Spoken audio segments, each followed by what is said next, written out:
আজকের আলোচনার টপিক হচ্ছে আল্লাহ তাআলা কেন এই পৃথিবীতে রাসূল প্রেরণ করেছেন, রাসূল প্রেরণের উদ্দেশ্য কি, নবী রাসূলদের পরিচয় এবং তাদের বৈশিষ্ট্য, এগুলো নিয়ে আমি আজকে আলোচনা করব এবং নবী রাসূলদের জীবনী থেকে আমাদের আসলে শিক্ষা কি, লেসনটা কি, কি লেসন আমরা নিতে পারি, এই টপিকটা নিয়ে আলোচনা করব। টপিকটা কি সবার কাছে ক্লিয়ার? প্রথমে আমরা উদ্ধার করবার চেষ্টা করি যে কেন আল্লাহ এত রাসূল পাঠালেন পৃথিবীতে, এর কারণটা কি। এর উত্তরটা আল্লাহ তাআলা খুব চমৎকার ভাবে সূরা নিসার 165 নম্বর আয়াতে আলোকপাত করেছেন, যে আয়াতটা দিয়ে আমি আলোচনা শুরু করেছি। আল্লাহ তাআলা বলছেন, রুসুলান মুবাশশিরিন ওয়া মুনজিরিন লিআল্লা ইয়াকুনা লিন-নাসি আলাল্লাহি হুজ্জাতুন বা'দা রুসুল ওয়া কানা আল্লাহু আজিজান হাকীমা। অর্থাৎ আমি রাসূলগণকে সুসংবাদদাতা এবং সতর্ককারী রূপে পৃথিবীতে প্রেরণ করেছি। আই রিপিট, আমি আবারও বলছি, আল্লাহ বলেন আমি এই পৃথিবীতে রাসূলদেরকে সুসংবাদদাতা এবং সতর্ককারী রূপে পৃথিবীতে প্রেরণ করেছি, যাতে করে রাসূল আগমনের পরে আল্লাহর বিরুদ্ধে মানুষের আর কোনো অজুহাত না থাকে। ওয়া কানা আল্লাহু আজিজান হাকীমা, আর আল্লাহ তাআলা তিনি হচ্ছেন পরাক্রমশালী এবং মহাপ্রজ্ঞাময়। তাহলে উদ্দেশ্য আল্লাহ তাআলা ক্লিয়ার করলেন, কেন তিনি রাসূল পাঠালেন, যাতে মানুষের অজুহাত না থাকে। আল্লাহ তাআলা যদি রাসূল পৃথিবীতে বাণীবাহক হিসেবে প্রেরণ না করতেন, মানুষরা বলতো আল্লাহ আখিরাত বলে যে একটা কথা আছে, এটা তো আমি বুঝি নাই। আল্লাহ মৃত্যুর পরে যে আবার জীবিত হইতে হবে, এটা তো আমি শুনি নাই। আল্লাহ এই পৃথিবীতে আমি কি কি করেছি তার পাই টু পাই তোমার সুপ্রিম কোর্টের কাঠগড়ায় দাঁড়িয়ে যে বিচারের সম্মুখীন হতে হবে, কেউ তো আমার কোনোদিন বলে নাই।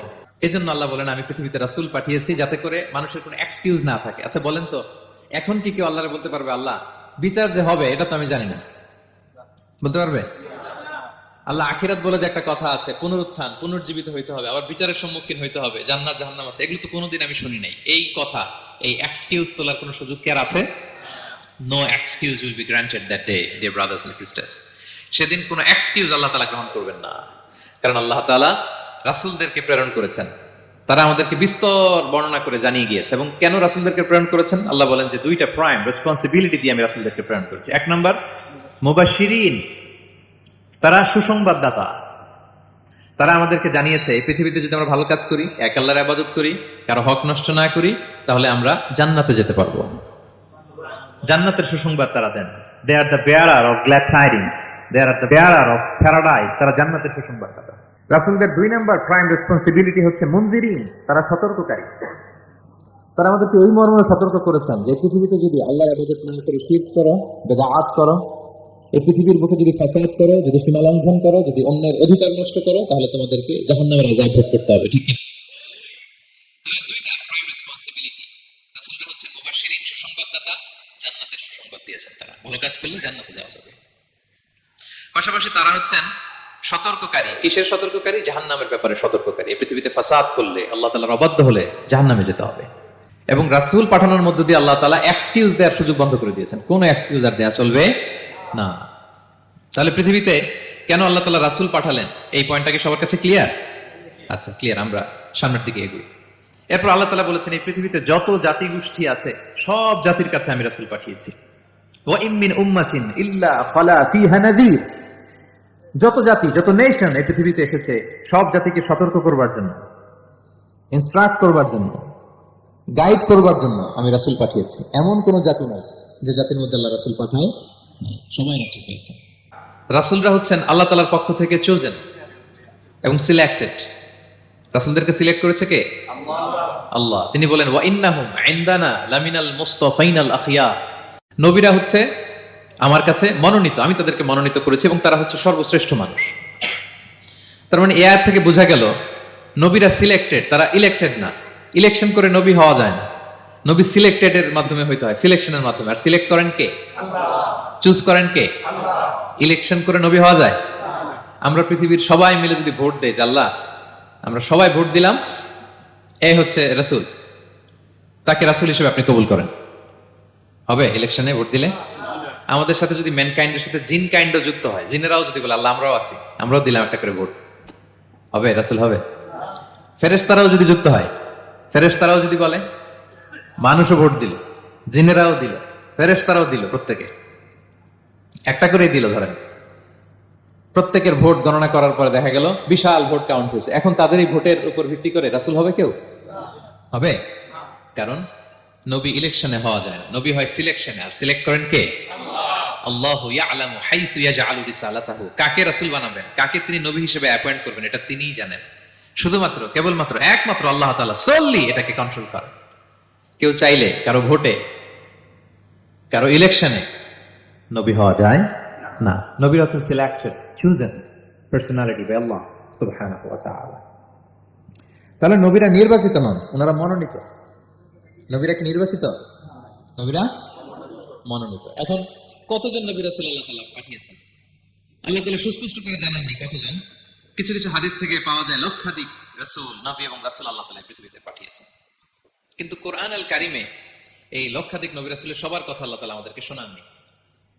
আল্লাহ তাআলা মাত্র 25 জন রাসূলের কথা আমাদেরকে শুনিয়েছেন। কতজন? 25 জনের কথা আল্লাহ তাআলা শুধু আমাদেরকে বলেছেন, বাকিদের কথা বলেন না। কতটুকু আমাদের বলা দরকার এটা আমাদের চেয়ে ভালো জানেন কে? আল্লাহ ভালো জানেন। আল্লাহ তাআলা ভালো জানেন কতটুকু আমাদেরকে জানাতে হবে।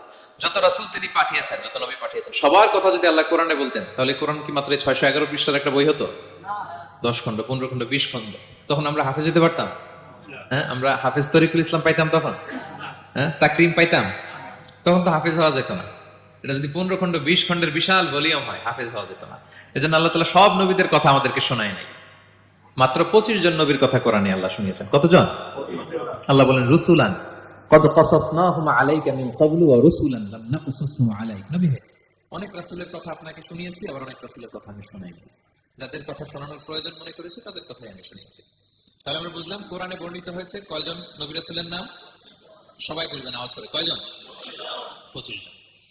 এবং এই 25 জন নবীর মধ্যে থেকে 6 জনের নামে আল্লাহ 6টা সূরা ডেডিকেট করেছেন কোরআনে। 6টা সূরা উৎসর্গ করেছেন। সূরা ইউনূস, সূরা ইউসুফ, সূরা ইব্রাহিম, সূরা মুহাম্মদ, সূরা নূহ, সূরা হুদ। 6 জন নবী। কয়জন নবী? 6 নবীর নামে আল্লাহ তাআলা 6টা সূরা ডেডিকেট করেছেন। এবং এই যত নবী আল্লাহ তাআলা পাঠিয়েছেন, সব নবীর উপর ঈমান আনা আবশ্যক। হ্যাঁ, it's compulsory to believe in every messenger sent by আল্লাহ সুবহানাহু ওয়া তাআলা।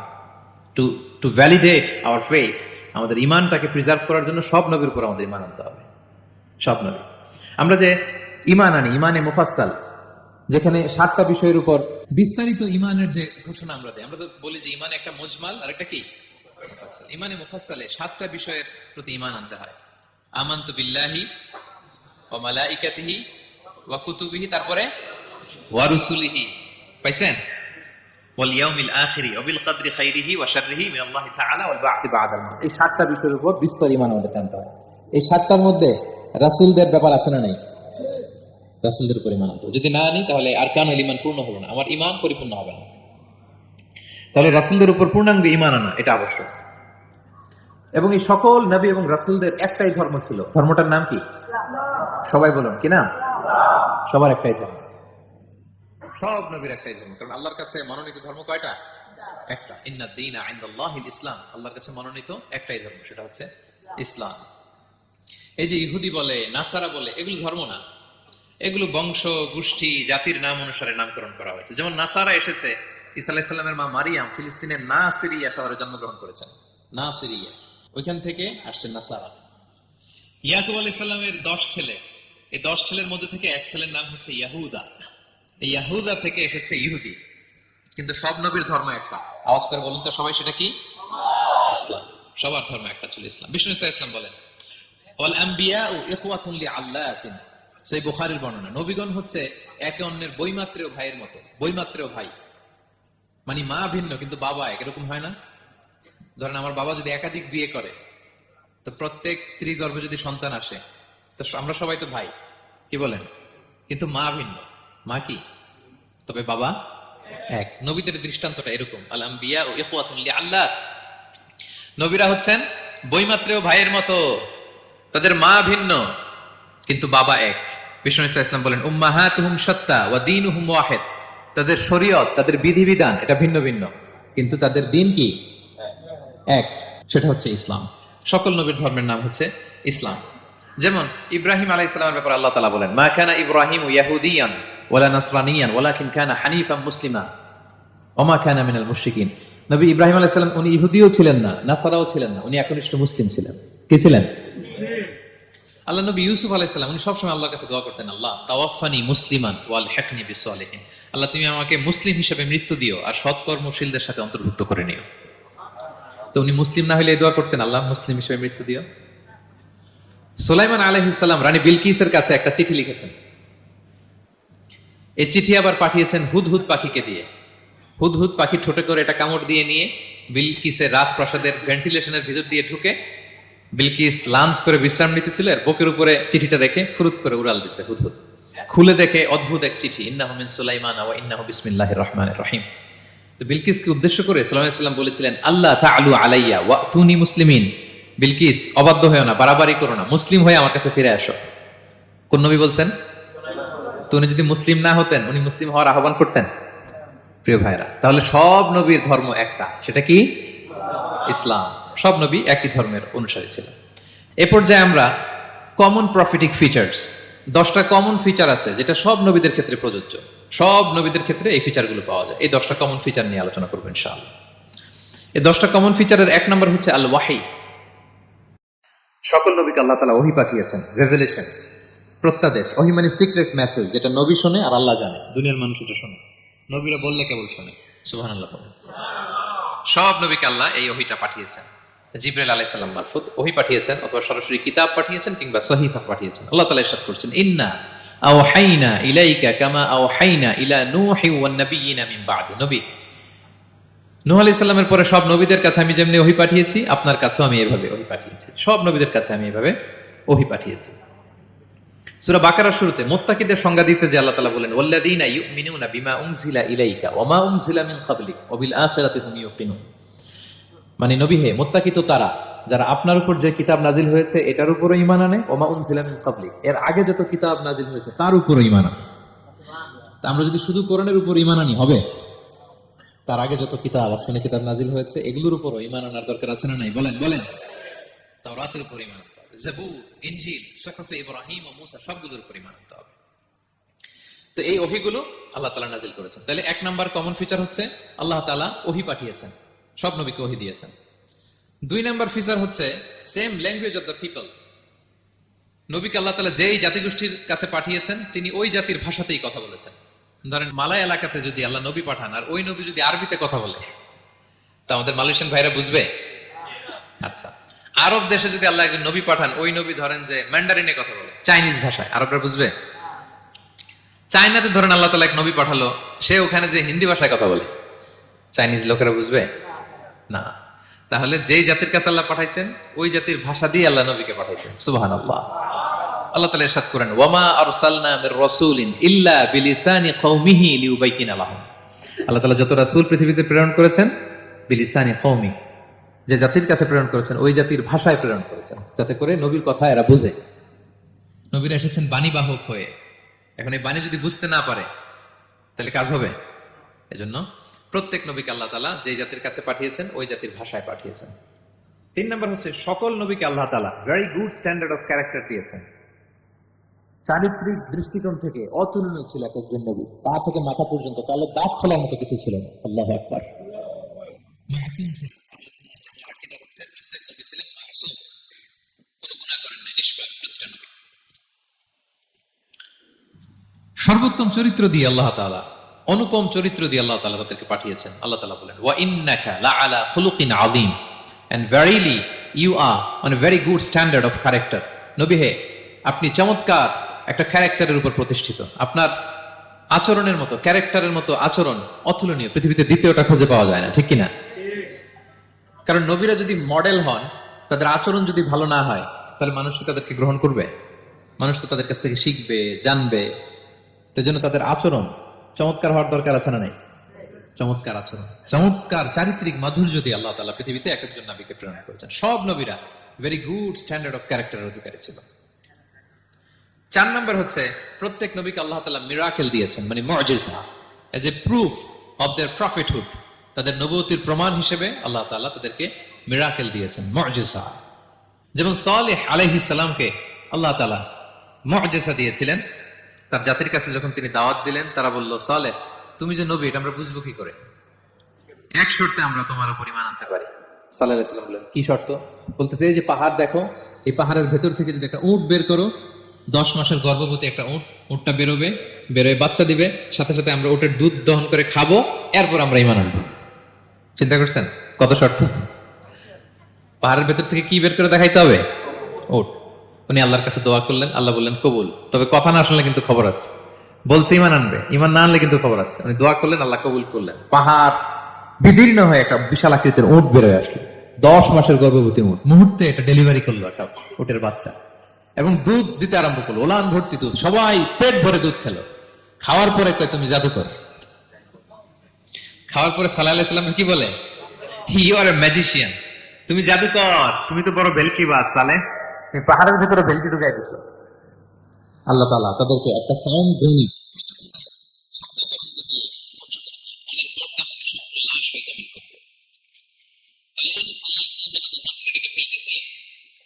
ম্যাজিক ছিল, কি ছিল? মুজিজা, miracle. As a proof of their prophethood, তাদের নবুয়তের প্রমাণ হিসেবে আল্লাহ তাআলা তাদেরকে মুজিজা দিয়েছেন। মুসা আলাইহিস সালামের মুজিজা কি ছিল? লাঠি। ফাআলকাহা ফাইযা হিয়া হাইয়াতুন তাসআ, ওই লাঠি রেখে দিলে মুভিং স্ন্যাক হয়ে যেত, নড়তেছে সাপ, ছবল মারবে। সুবহানাল্লাহ, এটা কি ম্যাজিক ছিল? কি ছিল? মুজিজা। ঈসা আলাইহিস সালামকে আল্লাহ তাআলা মাইন্ড ব্লোয়িং মুজিজা দিয়েছেন। অন্ধ ব্যক্তির চোখে হাত বুলিয়ে দিলেই দৃষ্টিশক্তি ফিরে পেত। ধবল রোগী, কুষ্ঠ রোগীর গায়ে টাচ করে দিলে স্কিন পরিষ্কার হয়ে যেত। মৃত ব্যক্তিকে দাঁড়াতে বললে মুহূর্তে দাঁড়িয়ে যেত। কুম বিইযনিল্লাহ, আল্লাহর আদেশে দাঁড়াও বললে লাশ জীবিত হয়ে দাঁড়িয়ে যেত। বেলকিবাজি ছিল এটা? কি ছিল? বিষ্ণু ঈসা ইসলাম দাওয়াত দিচ্ছেন কুরাইশদেরকে, ওরা মানে না। বিষ্ণুনবী পাগল পড়া, বললেন আচ্ছা বলো কুরাইশের লোকেরা কি বললে বিশ্বাস করবে যে আমি সত্য নবী? কি বললে বিশ্বাস করবে? তারা বলল মুহাম্মদ, ওই যে আকাশের চাঁদ, এটা 2 ভাগ করে দেখাইতে বললে বিশ্বাস করবো তুমি সত্য নবী। কি আবদার দেখছেন? হ্যাঁ, নবীদেরকে পেয়ে মামুর বাড়ির আবদার নিয়ে আসছিল এক এক জাতিগোষ্ঠী। বলে মুহাম্মদ, আকাশের জলজলে চাঁদটাকে যদি তুমি 2 ভাগ করে দেখাতে পারো তবেই বুঝবে তুমি নবী। বিষ্ণু ইসলাম আল্লাহর কাছে দোয়া করলেন, আল্লাহ বলেন ঠিক আছে। ইখতারাবাতিস সাআতু ওয়ানশাক্কাল কমার ওয়া ইন ইয়ারাউ আয়াতান ইয়ারিদু ওয়া ইয়াকুলু সিহরুম মুস্তামির। বিষ্ণু নবী সাব্বাবা, এই আঙ্গুলের নাম কি? ইবহাম, সাব্বাবা, ওয়াসতা, বিনসা, শিনসা। হ্যাঁ, আমরা ইংরেজি নাম ঠিকই জানি, আরবিটা জানি না। ইবহাম, সাব্বাবা, ওয়াসতা, বিনসা, শিনসা। বিষ্ণু সাব্বাবা আঙ্গুলি ওঠালে, এটা শাহাদাত আঙ্গুলি বলে, আসলে সাব্বাবা আঙ্গুলি। তো বিষ্ণুনবী এভাবে আল্লাহর নাম নিয়ে চাঁদের দিকে ইঙ্গিত করলেন, মুহূর্তে আকাশের জ্যোৎস্না বিরানো চাঁদটা 2 ভাগ হয়ে গেল। কুরাইশরা দেখে তো অবাক। বিষ্ণু বলেন এবার কথা অনুযায়ী ঈমান আনো। বলে Muhammad, you are a magician. Muhammad, তুমি বড় বড় জাদুকর, তুমি চাঁদের মধ্যে জাদু লাগাই ফেলছো। নাউযুবিল্লাহ মিন যালিক। তাহলে আল্লাহ তাআলা age a proof of their prophethood, তাদের নবুয়তের প্রমাণ হিসেবে প্রত্যেক নবীকে কি দিয়েছেন? মুজিজা দিয়েছেন, সব নবীকে দিয়েছেন। 5 নাম্বার, সকল নবীর দাওয়াতি মিশন এক ছিল, একই মিশন নিয়ে নবীরা পৃথিবীতে এসেছেন। সেটা কি? তাওহীদ, রিসালাত, আখিরাত। আমার সাথে সাথে বলেন, তাওহীদ, রিসালাত, আখিরাত। তাওহীদ, রিসালাত, আখিরাত। এই 3টা বুনিয়াদী শিক্ষা দিতে নবীরা এসেছে। তাওহীদ মানে ওয়াননেস অফ গড, আল্লাহ যে এক, সব নবী প্রচার করেছেন। রিসালাত মানে তারা যে বার্তাবাহক হিসেবে এসেছেন, তাদের কথা মানতে হবে, এটার দাওয়াত দিয়েছেন। আখিরাত মানে হচ্ছে মৃত্যুর পরেও যে একটা জীবন আছে, সেই জীবনের ব্যাপারে প্রত্যেক রাসূলরা কি করেছেন? দাওয়াত দিয়েছেন। এবং কোন নবীর কথার সাথে আরেক নবীর কথার গরমিল পাওয়া যায়, অমিল হয়নি। আচ্ছা বলেন তো, কখনো কি হয়েছে কোন এক নবী এসে বলছে যে মৃত্যুর পরে একটা জীবন আছে, আরেক নবী এসে বলছে না, মনে হয় নাও থাকতে পারে? বলছে? এক নবী এসে বলছে আমাদের স্রষ্টা আল্লাহ তাআলা তিনি একজন, আরেকজন বলছে না একজন না, 2-3 জন হইতে পারে। এক নবী এসে বলছে ভালো করলে জান্নাত, খারাপ করলে জাহান্নাম, আরেক নবী এসে বলছে না, জান্নাত জাহান্নাম বলতে কিছু নাই। হয়েছে? হয়েছে? কোন নবীর কথার সাথে কোন নবীর কথার কোনো বৈপরীত্য নাই, কারণ প্রত্যেক নবীরা মন গড়া কিছু বলতেন না। ওমা ইয়ান্তিকু আনিল হাওয়া ইন হুয়া ইল্লা ওয়াহয়ুন ইউহা। নবীরা কথা বলতেন একটা হেডকোয়ার্টার থেকে তথ্য পেয়ে। ওই হেডকোয়ার্টারটা কার? ওই হেডকোয়ার্টার থেকে যে ইনফরমেশন আসতো সেটার আলোকে নবীরা কথা বলতেন, বানিয়ে কিছু বলতেন না। সব নবীরা দাওয়াত দিয়েছেন, ইয়া কওমি ইবুদুল্লাহ মা লাকুম মিন ইলাহিন গায়রু, হে আমার জাতির লোকেরা, এক আল্লাহর ইবাদত করো, আল্লাহ ছাড়া অন্য কারো ইবাদত করো না। সব নবীরা বলেছেন ইন্নী লাকুম রাসূলুন আমিন, নিশ্চয় আমি তোমাদের কাছে বিশ্বস্ত রাসূল হিসেবে প্রেরিত হয়েছি। সব নবীরা বলেছেন ইয়াউমা লা তামলিকু নাফসুন লিনাফসিন শাইআ ওয়াল আমরু ইয়াউমা ইযিল লিল্লাহ, এমন এক দিনের মুখোমুখি হতে হবে কেউ কারো উপকার করতে পারবে না। নেতা কর্মীর উপকারে আসবে না, কর্মী নেতার উপকারে আসবে না, পীর সাহেব মরিদের উপকারে আসবে না, মরিদ পীর সাহেবের উপকারে আসবে না, হাজবেন্ড ওয়াইফের কিছু করতে পারবে না, ওয়াইফ হাজবেন্ডকে কিছু করে দিতে পারবে না। দিনটা বড্ড ভয়ঙ্কর। সব নবীর এই তিনটা দাওয়াত দিয়েছেন, তাওহীদ, রিসালাত, আখিরাত। তার মানে সব নবীর দাওয়াতি মিশন এক, এক অভিন্ন দাওয়াতি মিশন নিয়ে তারা পৃথিবীতে এসেছেন। 6 নাম্বার, এই পৃথিবীতে যত রাসূল এসেছে, নবী এসেছে, তারা প্রত্যেকে মানুষ ছিলেন। কি ছিলেন?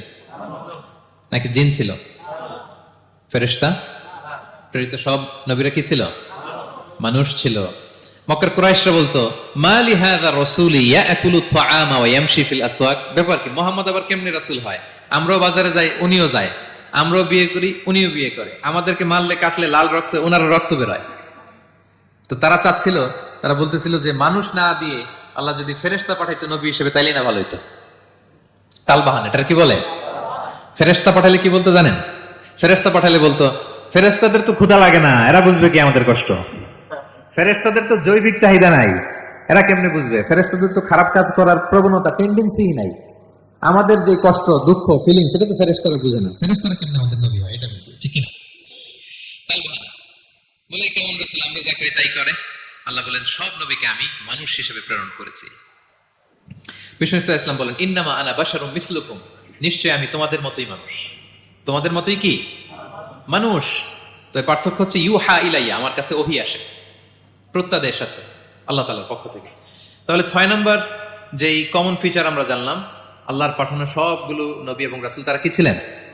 সবাই বলুন, তারা কি ছিলেন? মানুষ ছিলেন।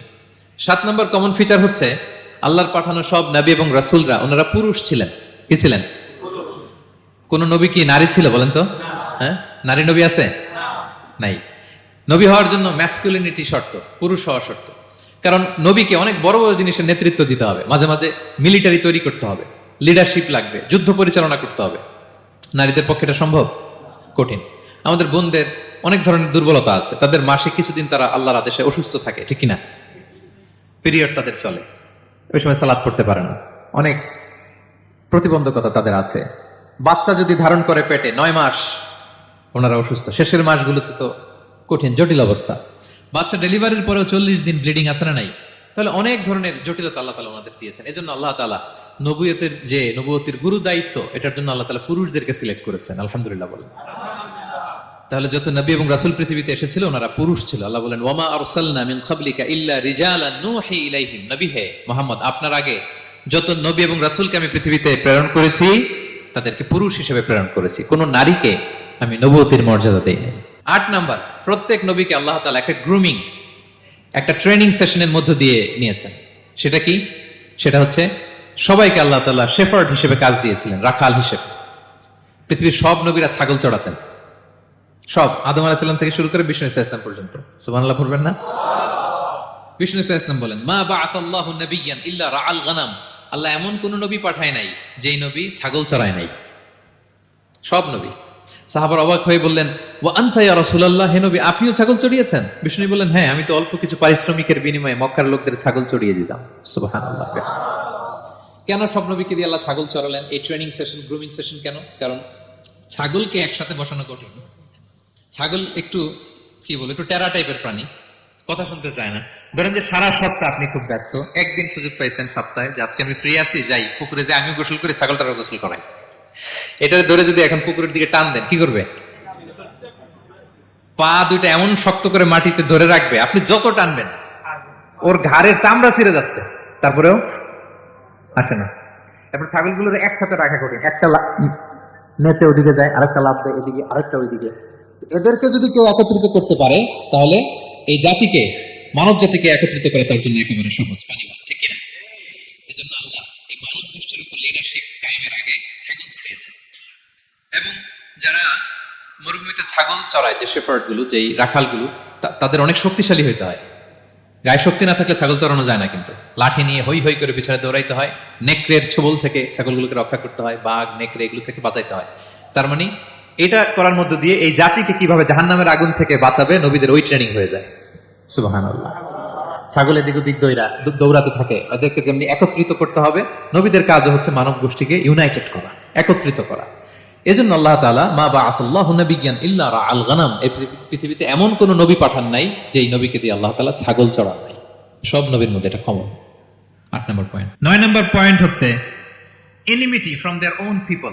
যত নবী দাওয়াত নিয়ে আসছে তারা চ্যালেঞ্জের মুখোমুখি হয়েছেন, শত্রুতার মুখোমুখি হয়েছেন। কেউ ওনাদের জন্য রেড কার্পেট রিসেপশন দেয়নি। নবীদের পথ ছিল বড় পিছিয়ে, এটা কুসংস্কার ছিল, কল্পনাকীর্ণ। কেউ সমাজে মেনে নেয়নি। দাওয়াত দিয়েছে তো রিজেক্ট, সবাই প্রত্যাখ্যান করেছে, এটা কমন ছিল প্রত্যেক নবীকে। এটা মুখোমুখি হতে হয়েছে। Mockery, vulgarism, oppression, mental torture, physical torture and what not, সব ধরনের। ইভেন অনেক নবীকে হত্যা করা হয়েছে দিনের দাওয়াতের কারণে। বনি ইসরায়েলের লোকেরা তাদের নিজেদের 70,000 নবীকে নিজেরা হত্যা করেছে। এমনকি আমার নবী বিষ্ণু নবী মুহাম্মদ রাসূলুল্লাহ সাল্লাল্লাহু আলাইহি ওয়াসাল্লামকে হত্যার ষড়যন্ত্র করা হয়েছিল। আল্লাহ তাআলা দয়া করে বিশ্বনবীকে হিজরতের ব্যবস্থা করে দিয়ে প্রাণে বাঁচিয়েছেন, মক্কা থেকে মদিনাতে পাঠিয়ে দিয়েছেন। তাহলে এই পথ বড় কঠিন ছিল, নবীদের পথ, সব নবীর জন্য, এক্সেপ্ট সুলাইমান এবং দাউদ আলাইহিস সালাম, তাদের কথা ভিন্ন। এছাড়া সব নবীরা এই সংগ্রাম, এই বিরোধিতা, এই শত্রুতা, এই জেলাসি, এগুলোর মুখোমুখি হয়েছে। পৃথিবীর সকল নবীরা। বিষ্ণু ইসলাম ঘুমাতে পারে নাই একটা রাত শান্তিতে। বিষ্ণুর বায়োগ্রাফি যদি আপনি পড়েন, জীবনে যদি পড়ে দেখেন, প্রত্যেকটা নবীর জীবনে এই কষ্টকর মুহূর্তগুলি ছিল। শত্রুতা, সব নবীকে পোহাতে হয়েছে। বিষ্ণু ইসলামের কাছে যখন প্রথম নাজিল হলো ইকরা বিসমি রাব্বিকাল্লাযী খালাক, সূরা আলাকের প্রথম কয়টা আয়াত? 5 আয়াত নিয়ে কোরআনের ভারে নতুন রেগুলেশন পেয়ে বিষ্ণুনবী কাঁপতে আরম্ভ করলেন। কাঁপতে কাঁপতে জ্বর এসে গেল বিষ্ণুনবীর গায়ে। নিচে নেমে আসলেন। খাদিজা রাদিয়াল্লাহু তাআলা আনহাকে বললেন, জাম্মিলুনি, আমাকে কম্বল চাপা দাও, আমার খুব শীত লাগছে, আমার জ্বর এসে গিয়েছে। কাঁপতে লাগলেন বিষ্ণু ইসলাম। খাদিজা রাদিয়াল্লাহু তাআলা আনহার এক চাচাতো ভাই ওরাকা ইবনে নওফল ছিল ইনজিল কিতাবের পণ্ডিত। খাদিজা রাদিয়াল্লাহু তাআলা আনহা বিষ্ণুনবীকে নিয়ে চাচাতো ভাইয়ের কাছে গেলেন, যে বলেন, ভাই ওরাকা, দেখেন তো মুহাম্মদ কি বলে, সে কি দেখছে, কি নিয়ে আসছে, কাঁপতেছে আর বলতেছে আমি মরে যাবো, আমাকে কম্বল চাপা দাও। ওরাকা বললেন, মুহাম্মদ কে এসেছিল বলতো? বিষ্ণু জিবরাইল ইসলামের বর্ণনা দিলেন। কি বলেছে বলতো? 5 আয়াতের বর্ণনা বিষ্ণু ইসলাম দিলেন। তখন বিষ্ণু ইসলামের কথা শুনে ওরাকা বলল, তোমার কাছে যে এসেছে ওহুয়ান নামুস, মানে জিবরিল, সে সব নবীদের কাছে এসেছে। মুহাম্মদ তুমি নবী হবা, তুমি কি হবা? তুমি নবী হবা, আখিরি নবী হবা তুমি। যে তোমার কাছে এসেছে সে সব নবীদের কাছে ওহী নিয়ে এসেছিল। আর জেনে রাখো মুহাম্মদ, তোমার এলাকার লোকেরা একদিন তোমাকে এলাকা থেকে বের করে দিবে। ভবিষ্যৎবাণী করতেছিলেন। বিশ্বনবী বললেন, আওয়া মুখরিজিয়াহুম, আমার ভাই বেরাদার, আমার জ্ঞাতি গোষ্ঠীর লোকেরা আমার এলাকা ছাড়া করবে? ওরাকা বললেন, হ্যাঁ। লাম ইয়াতি রাজুলুন কাত্তু বিমিসলি মা জিতা বিহি ইল্লা উদিয়া, তোমার মতো এরকম রিসালাতের দায়িত্ব নিয়ে যারাই কোনো জাতির কাছে এসেছে তাদের সাথে এরকম শত্রুতা করা হয়েছে। বিষ্ণু ইসলাম সেদিনের কথা শুনে, ওরাকার কথা শুনে অবাক হয়েছিলেন। তাহলে সব নবীদের ক্ষেত্রে 9 নম্বর কমন বৈশিষ্ট্য হচ্ছে তাদেরকে বাধার সম্মুখীন হতে হয়েছে। এখনো যারা নবীদের পথে চলবে বা চলে, তাদের জীবনে বাধা বিপত্তি আছে না নাই? হ্যাঁ, তারা জেনে বুঝেই এই পথে এসেছে, তারা হিসাব মিলিয়েই এই পথে নেমেছে। এজন্য বাধা বিপত্তি চ্যালেঞ্জ কোন মুমিনকে তার রাস্তা থেকে সরাতে পারে না, ঠিক কিনা বলেন? এক চুলো নড়াতে পারে না। এটা নবীদের পথ, এটা নবীওয়ালা কাজ। এখানে জুলুম থাকবে, এখানে বাধা বিপত্তি থাকবে, এখানে চ্যালেঞ্জ থাকবে। এই পথটা সোজা, সিরাতুল মুস্তাকিম। যদি শেষ মাথায় যাওয়া যায়, ডাইরেক্ট জান্নাতুল ফিরদাউস। আলহামদুলিল্লাহ। তাহলে সব নবীরা বাধার সম্মুখীন হয়েছে। 9টা কমন ফিচার গেল। 10 নম্বর, দ্য লাস্ট কমন ফিচার, পৃথিবীর সব নবীরা ইন্তেকাল করেছেন, আর কোন নবী আসবে? পৃথিবীর সব নবীরা মারা গিয়েছেন, কিন্তু আলামুল বারজাখের জগতে নবীরা জীবিত।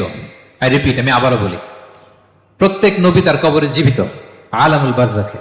আমরা এই দুনিয়াতে আসার আগে যেই জগতে ছিলাম, ওই জগৎটার নাম হচ্ছে আলামুল আরওয়াহ, মানে রুহের জগৎ। সেখান থেকে আমরা এই জগতে এসেছি, এটার নাম আলামুদ দুনিয়া, দুনিয়ার জগৎ।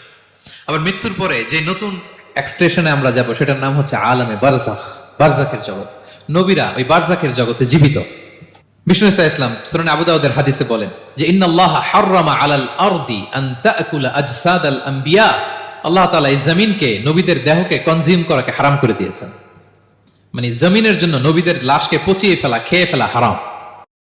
যত নবী যেখানে ইন্তেকাল করেছেন, তাদের পবিত্র দেহ মোবারক এখনো আগের মতো একেবারে যখন মৃত্যুবরণ করেছিলেন তখন লাশটা যেমন তাজা ছিল, এখনো প্রত্যেকে তার কবরে এরকম তাজা লাশ নিয়ে শুয়ে আছে। প্রত্যেক নবী কবরে জীবিত। বিষ্ণু ইসলাম ওনার কবরে জীবিত। তবে এটা বারজাকি জগতে। এই দুনিয়াতে উনি যেভাবে জীবিত ছিলেন ওইভাবে না, বারজাকি জগতে জীবিত। আমরা যখন প্যারা নবীর উপর সালাম পৌঁছাই, দুরূদ পড়ি, প্রত্যেক একটা ফেরেশতা আছে, এই দুরূদগুলোকে নিয়ে বিষ্ণুনবীর কাছে পৌঁছায়। আপনার বাবার নাম আপনার নাম বলে ফেরেশতা বলে যে অমুকের ছেলে অমুক আপনাকে সালাম দিয়েছে, বিষ্ণুনবী কবর থেকে নিজে ওই সালামের উত্তর বলে। কারণ বিষ্ণু ইসলাম বারজাকের জগতে তিনি জীবিত, হায়াতুন নবী, বারজাকের জগতে তিনি জীবিত। আরেক হাদিসে বিষ্ণু ইসলাম বলেন, আল আম্বিয়া ও আহিয়াউন ফি কুবুরিহিম ইউসাল্লুন, নবীরা তাদের কবরে জীবিত, সেখানে তারা সালাত আদায় করে। নবীরা তাদের কবরে কি করে? সালাত আদায় করে। তাহলে এই 10টা হচ্ছে কমন ফিচার্স among prophets, সব নবীদের মধ্যে এই বিষয়গুলো পাওয়া যায়। বিশ্বনবী পেয়ারা নবী মুহাম্মদুর রাসূলুল্লাহ সাল্লাল্লাহু আলাইহি সাল্লামের জীবনী থেকে কি শিক্ষা? এই শিক্ষা তো বলতে গেলে ঘন্টার পর ঘন্টা লাগবে। একটা শিক্ষা শুধু বলি, সেটা হচ্ছে মার্সি। ওমা আরসালনাকা ইল্লা রাহমাতাল লিল আলামিন, I have sent you as a mercy for the entire universe. নবী হে, আমি আপনাকে গোটা বিশ্বের সবার জন্য রহমত করে প্রেরণ করেছি।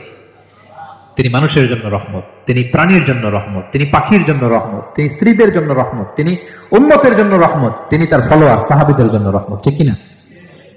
তিনি কত রহমতের নবী ছিলেন? বিষ্ণু ইসলাম কতটা রহমতের নবী ছিলেন? ছোট্ট একটা উদাহরণ দিয়ে শেষ করি। বিষ্ণু ইসলাম বলেন, লিকুল্লি নাবিয়িন দাওয়া মুস্তাজাবা, আল্লাহ প্রত্যেকটা নবীকে একটা করে দোয়ায়ে মুস্তাজাবা দিয়েছেন। মানে এমন দোয়া, এই দোয়া করতে দেরি কিন্তু দোয়া কবুল হতে দেরি হয়। সব নবীকে আল্লাহ বলছেন, এই নবীরা তোমাদের প্রত্যেককে একটা করে দোয়া করার সুযোগ দিলাম এই দুনিয়াতে, এবং দোয়াটা করার সাথে সাথেই কবুল করে ফেলবে। বিষ্ণু বলেন, লিকুল্লি নাবিয়িন দাওয়া মুস্তাজাবা, সব নবীরা একটা করে দোয়া মুস্তাজাব পেয়েছেন। দাআউ বিহা, আর নবীরা ওই দোয়াটা দুনিয়াতেই করে ফেলছে। সব নবীর ওই স্পেশাল দোয়া যেটা করলেই কবুল, ওটা সব নবীরা কি করছে? দুনিয়াতেই করে ফেলেছে। কিন্তু বিশ্বনবী বলেন, ওয়া ইন্নী আখতাবিউ দাওয়াতি শাফাআতান লি উম্মতি ইয়াউমাল কিয়ামা, আমি আমার সেই দোয়াটা এই দুনিয়ার বুকে অন্যান্য নবীদের মতো করি নাই। আমি আমার দোয়াটা আমার গুনাহগার উম্মতের জন্য কিয়ামতের কঠিন দিনে তারা যখন মুসিবতে পড়ে যাবে, ওই মুসিবত থেকে বাঁচার জন্য ওই দোয়াটা আমি আমার উম্মতের জন্য রেখে দিয়েছি। ওয়া ইন্নী আখতাবিউ দাওয়াতি শাফাআতান লি উম্মতি ইয়াউমাল কিয়ামা, সব নবীরা এই দোয়াটা করেছে, দুনিয়াতেই কবুল হয়ে গিয়েছে। কিন্তু বিষ্ণুনবী বললেন, আমি চাইলে এই দোয়াটা করতে পারতাম। তায়েফের ময়দানে বিষ্ণুনবী ওই দোয়া করলে বিষ্ণুনবীর গা দিয়ে রক্ত ঝরে না। কুরাইশদের সাথে বিষ্ণুনবীর 3 বছর জেল খাটা লাগে না। মদিনাতে বিষ্ণুনবী অনেক না খেয়েছিলেন, পেটে পাথর বেঁধেছিলেন, দোয়া করলে জান্নাত থেকে খাবারের বস্তা চলে আসতো, মুহূর্তেই কবুল। জীবনের কোন কঠিন পরিস্থিতিতে বিষ্ণুনবী এই দোয়াটা করেনি। বিষ্ণু বলেন, আমি আমার এই দোয়াটা স্পেশালি আমার গুনাহগার উম্মতের জন্য রেখে দিয়েছি। কিয়ামতের কঠিন ময়দানে আমার গুনাহগার উম্মত যখন বিপদে পড়ে যাবে, তাদেরকে ওই বিপদ থেকে বাঁচানোর জন্য ওই দোয়াটা আমি প্রিজার্ভ করে দিয়েছি। বিষ্ণু ইসলাম আমার জন্য এই দোয়াটা রেখে দিয়েছেন। প্রিয় ভাইয়েরা, এই দোয়াটা আপনার জন্য রেখে দিয়েছেন। বিষ্ণুনবী দোয়াটা আমাদের জন্য রেখে দিয়েছেন। চাইলে এই দুনিয়াতে এই দোয়াটা করতে পারতেন, করেন নাই। সব নবীরা করে ফেলেছেন। এজন্য বিষ্ণুনবীকে বলা হয়েছে, ওমা আরসালনাকা ইল্লা রাহমাতাল লিল আলামিন, নবী হে, I have sent you as a mercy for the entire universe, গোটা বিশ্বের জন্য আপনাকে আমি রহমত করে প্রেরণ করেছি। আপনি রহমতের নবী, আপনি দয়ার নবী, মায়ার নবী। বিষ্ণুনবীর জীবনী থেকে শিক্ষা হচ্ছে, আমরাও যেন আমাদের অধীনস্থ যারা আছে তাদের প্রতি যেন রহমদিল হই। আমরা আমাদের প্রতিবেশীদের প্রতি যেন রহমদিল হই। আমরা আমাদের ফ্যামিলির সদস্যদের প্রতি যেন রহমদিল হই। এই মার্সি, এই দয়া মায়ার ছোঁয়া যেন বিষ্ণুনবীর উম্মত হিসেবে আমাদের হৃদয়েও থাকে। সবাই পড়ি আমিন। তাহলে সম্মানিত সুধী, নবীদের এই লাইফ লেসন থেকে আমরা যেগুলো শিখলাম, এগুলো আমাদের জীবনে বাস্তবায়নের দরকার আছে না নাই? বলেন। বেশি বেশি নবীদের জীবন চর্চা করবেন তো? প্রফেট সিরিজের যে লেকচারগুলো আপনাদের জন্য রেখেছি, আপনারা শুনবেন তো? সবাই ছেলে মেয়েদেরকে নবীদের জীবনী শেখাবেন তো? তারাই হচ্ছে আমাদের রিয়াল হিরো, তারাই হচ্ছে সুপার হিরো, দে আর আওয়ার আইকন। এবং আমাদের হেদায়েতের জন্য তাদেরকে আল্লাহ তাআলা আমাদের কাছে পাঠিয়েছেন নবী হিসেবে, রাসূল হিসেবে। নবীরা যেই পথে চলেছেন, যে দিক নির্দেশনা আমাদেরকে দিয়েছেন, আমরা যেন আমাদের জীবনকে ওই পথে ওই মতে পরিচালিত করতে পারি। আল্লাহ তাআলা আমাদের সবাইকে কথাগুলো বোঝা আর আমল করার তৌফিক দান করুন। হাযা মা ইনদি ওয়াল ইলমু ইনদাল্লাহ, আলাইহি তাওয়াক্কালতু ওয়া ইলাইহি উনীব। ওয়াসসালামু আলাইকুম ওয়া রাহমাতুল্লাহি তাআলা।